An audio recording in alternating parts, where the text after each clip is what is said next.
Hello students, आप सब कैसे हैं। उम्मीद करता हूँ आप सब अपने अपने घरों में सेफ होंगे, सुरक्षित होंगे। तो आप सभी का स्वागत है प्रणय क्लासेस के चैनल पे।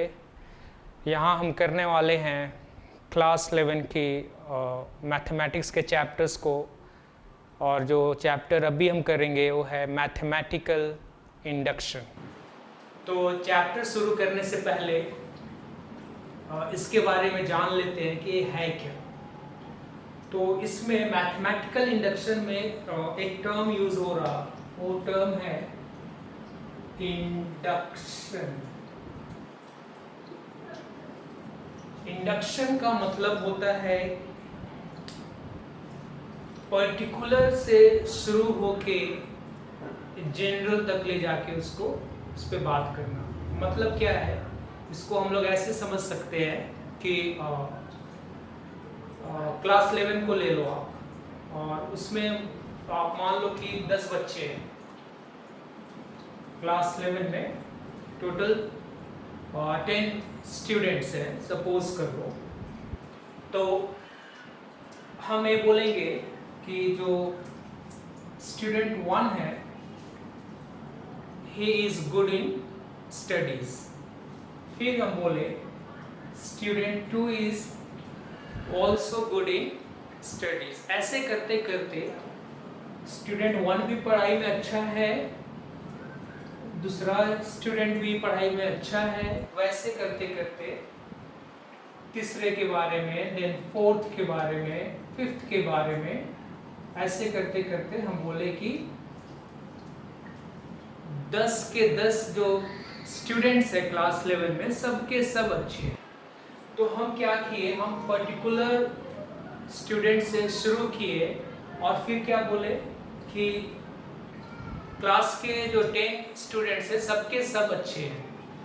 तो इन जनरल हम बोल सकते हैं कि class 11 is good in studies, ये बोला जा सकता है। तो इंडक्शन का मतलब यही है कि आप एक पर्टिकुलर से चीज़ों से शुरू करते हैं और इन जनरल फिर उसको हम लोग दिखाते हैं कि सबके लिए वो वैलिड है। एक के लिए वैलिड है, 2 के लिए वैलिड है, फिर दिखाते हैं कि वो सबके लिए वैलिड है। ठीक है। इसमें एक और चीज जानने की जरूरत है।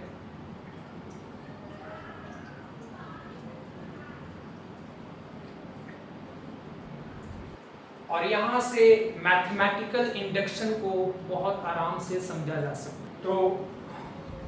तो मैथमेटिकल इंडक्शन में भी यही करना है, पर्टिकुलर से शुरू करके इन जनरल हमें बात करनी है। ठीक है। तो कोई भी क्वेश्चन जब उठाओगे इस चैप्टर का, तो उसमें आपको एक स्टेटमेंट दिया रहेगा, उसको आपको हर नेचुरल वैल्यूज के लिए प्रूफ करना होगा। ठीक है। तो नेचुरल वैल्यूज तो हमारे पास बहुत सारे हैं, सबके लिए हम नहीं दिखा सकते। तो करेंगे क्या, हम कुछ कुछ वैल्यूज के लिए हम उसको प्रूव करेंगे। कैसे प्रूव करते हैं देखो आप। तो मैथमेटिकल इंडक्शन का क्वेश्चन शुरू करने से पहले आप एक इसको जान लेते हैं, डोमिनो इफेक्ट होता क्या है। आप देखोगे ऐसे बहुत सारे आप ब्रिक्स खड़े करो, ऐसे आप ब्रिक्स खड़े करो, बहुत सारे ऐसे करके, इधर भी है, मान लो ऐसा है। या यहाँ से इसको ऐसे समझेंगे कि ये आपका फर्स्ट ब्रिक है, ब्रिक 1, ब्रिक 2, ऐसे करके चलता गया। ठीक है। मान लो आगे n नंबर ऑफ ब्रिक्स है। ठीक है। आपका एक ब्रिक का जो हाइट है 15 सेंटीमीटर का है, वैसे ही सारे ब्रिक्स का हाइट क्या है, 15 सेंटीमीटर का है। और 2 ब्रिक्स के बीच में जो गैप है वो मान लो आप 11 सेंटीमीटर मान लो, ऐसा, या 11 या 10 सेंटीमीटर ले लेते हैं, कोई दिक्कत नहीं इसको। ठीक है। तो अब हम क्या करेंगे, फर्स्ट वाले ब्रिक को पुश करेंगे और होगा क्या, जैसे फर्स्ट वाले ब्रिक को हम पुश करते हैं वो गिरेगा, और उसके गिरने के कारण आगे के भी ब्रिक्स क्या हो जाएंगे, सारे के सारे गिरते चले जाएंगे। इस इफेक्ट को हम लोग डोमिनो इफेक्ट बोलते हैं। तो यहां से क्या समझना है, मैथमेटिकल इंडक्शन समझना है। कैसे? फर्स्ट वाले ब्रिक को गिराएं और फिर आगे जाके आप कहीं भी रुको और वहां खड़े होकर देखो कि उस जगह वाली जो ब्रिक है वो गिरी है कि नहीं है। ठीक है, रैंडमली आप कहीं भी खड़े हो जाओ, फर्स्ट वाले ब्रिक को गिराने के बाद आप कहीं भी जाके एक जगह खड़े होकर देखो कि उस जगह वाली ब्रिक गिरी है कि नहीं। और अगर उस जगह वाली ब्रिक गिरी है तो देखना है कि उसके जस्ट एक आगे वाली ब्रिक गिरी है कि नहीं है। ठीक है, तो अगर उसके आगे वाली ब्रिक गिरी है तो यहाँ यही चीज मैथमेटिकल इंडक्शन में करना है। क्या करना है? स्टेप 1 क्या करना है, उनको पहले वाले ब्रिक को गिराना, मतलब n = 1 के लिए चेक करना है कि जो स्टेटमेंट है वो ट्रू है या नहीं है। उसके बाद क्या देखना है कि अगर हम कहीं भी रैंडमली कोई भी ब्रिक को देखते हैं तो गिरा हुआ है कि नहीं। मतलब अगर रैंडमली अगर कहीं भी ब्रिक गिरा हुआ है तो फिर हमें देखना है कि उसके आगे वाला ब्रिक जो है वो गिरा कि नहीं गिरा। मतलब क्या है, इसको ऐसे समझे कि अगर n = 1 के लिए जैसे फर्स्ट ब्रिक गिर गया तो उसके बाद देखना है कि रैंडमली हम मान लो n = kth ब्रिक के पास रुके और वो गिरा मिला, तो फिर देखना है कि उसके जस्ट बाद वाला मतलब n = k + 1th ब्रिक गिरा है कि नहीं। तो अगर गिरा है तो ये प्रूव हो गया कि ये हर नेचुरल वैल्यू के लिए ये स्टेटमेंट जो है वो ट्रू है। ठीक है, तो अगर आपको ये बातें समझ में आ गई, इसका मतलब है कि मैथमेटिकल इंडक्शन हम लोग बहुत ही इजी वे में अब आगे कर पाएंगे। तो हम लोग क्वेश्चन शुरू करते हैं।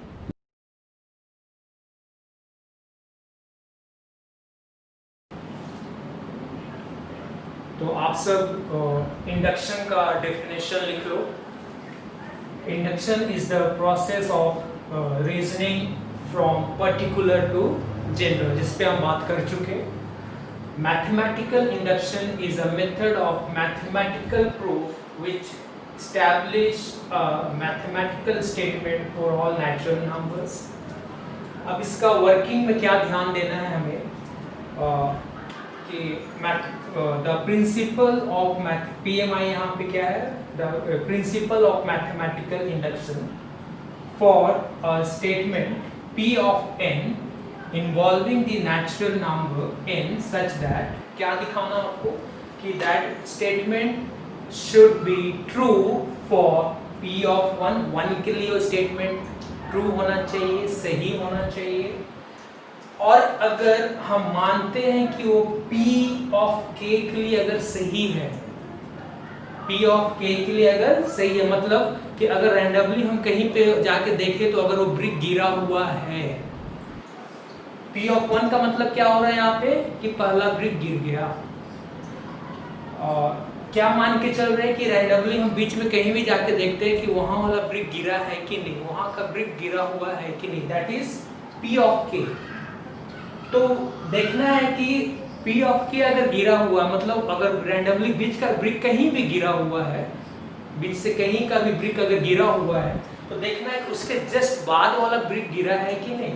तो अगर Pk सही है, P of k अगर मान के चलते हैं कि वो सही है, मतलब P of k + 1 भी सही होना चाहिए। अगर वो सही होता है तो हम बोलेंगे कि हमारा जो स्टेटमेंट दे रखा है वो ट्रू है for all natural values. Okay, so let's start with the questions.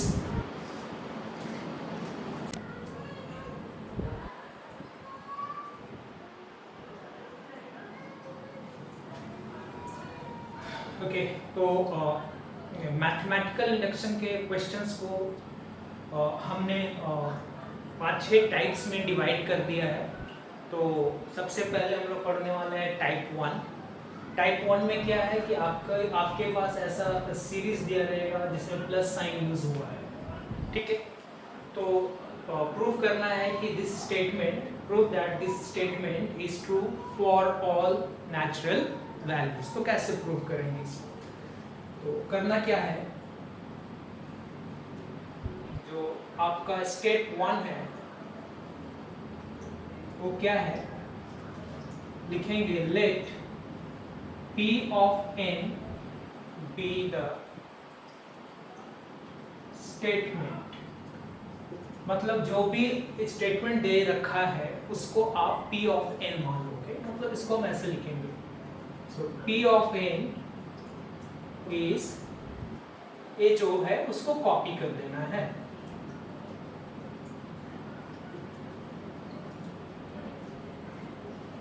Okay, next step 2 क्या है,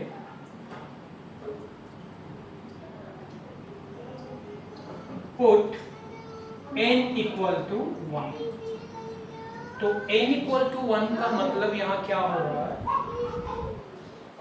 लेफ्ट हैंड साइड में हम बात कर रहे हैं फर्स्ट टर्म की। n इक्वल टू 1 का मतलब क्या है कि जो स्टेटमेंट दे रखा है उसके लेफ्ट हैंड साइड वाले में जो फर्स्ट टर्म है that is n equal to 1। तो इधर से 1 हो गया, और राइट हैंड साइड में n को आप रिप्लेस कर दोगे 1 से। ओके, क्या करना है, n को 1 से रिप्लेस कर देना है। रिप्लेस n फ्रॉम 1, ये आपको राइट हैंड साइड में करना है। ठीक है, तो क्या हो जाता है देखो, 1 प्लस 1/2, इसको आप अगर सिंप्लीफाई करोगे तो 2/2 इज इक्वल टू 1 हो गया।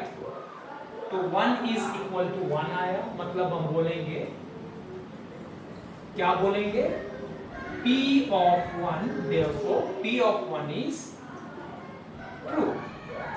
क्या हो गया, P of 1 क्या हो गया, ट्रू हो गया। अब आगे नेक्स्ट में क्या करना है, स्टेप 3 क्या बोलता है, let us assume that P of k is true। तो ये हम मान के चल रहे हैं कि P of k क्या है, ट्रू है। तो करना क्या है, जहां भी आपको n दिखेगा उसको आप k से बदल दो। जहां आपको n दिखेगा उसको आप k से बदल दो। तो ये क्या हो गया, सॉरी, स्टेप 3 क्या है, let us assume that P of k is true। इसका मतलब क्या होगा कि आपको स्टेटमेंट पे n के जगह n को रिप्लेस कर देना है k से, बस। स्टेप 3 में बस यही करना है। तो वो हो जाएगा 1 plus 2 plus 3 plus k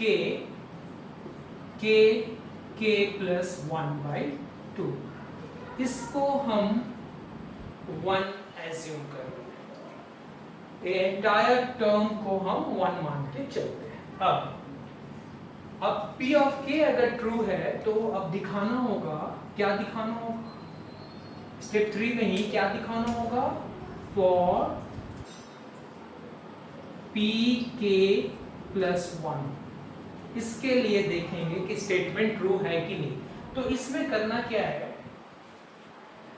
P of k plus 1 मतलब इस सीरीज का k प्लस 1th टर्म।